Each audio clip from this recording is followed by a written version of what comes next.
I remember when I was a little boy having imaginary friends. I even remember most of their names to this day. I grew up in a small rural town and I was rather relationally isolated. So, in my longing for community, I came up with one, my imaginary friends.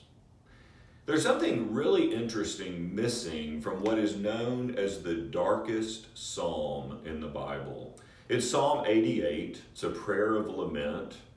Over a third of the book of Psalms are prayers of lament, and there's always a pattern in them, a complaint to God, a plea to God for help, and then at the end, an expression of trust, nonetheless, in God, except in Psalm 88, which ends, "You have taken from me friend and neighbor.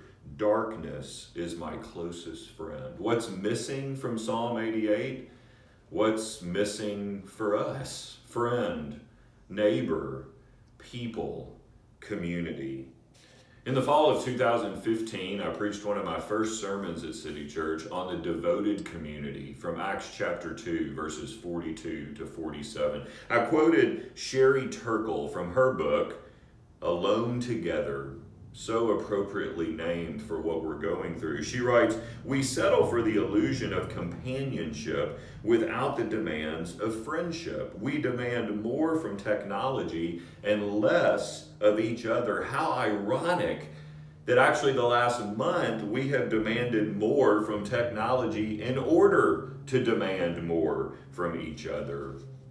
In the book Art of Neighboring, the authors ask, what if when Jesus told us to love our neighbors, he meant our actual physical neighbors?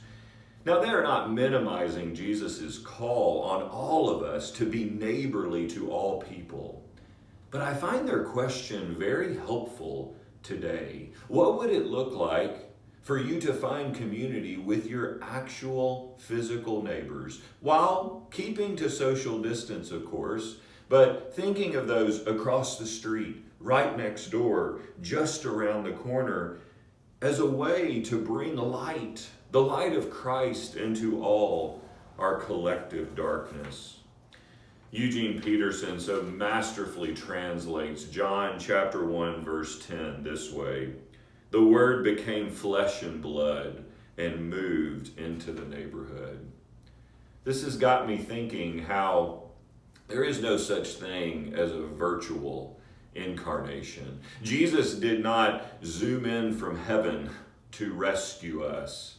No, he came to earth, body and soul, flesh and blood, to live a righteous life that we cannot live, to die a sacrificial death that we all deserve, and to rise as a guarantee of our resurrection. Early church father Athanasius said it best: Jesus became what we are so that we might become what he is. So as you stay connected virtually, please also take full advantage of the opportunities you have right across the street, right next door, and right around the corner. You never know where, when, and how his light might break through.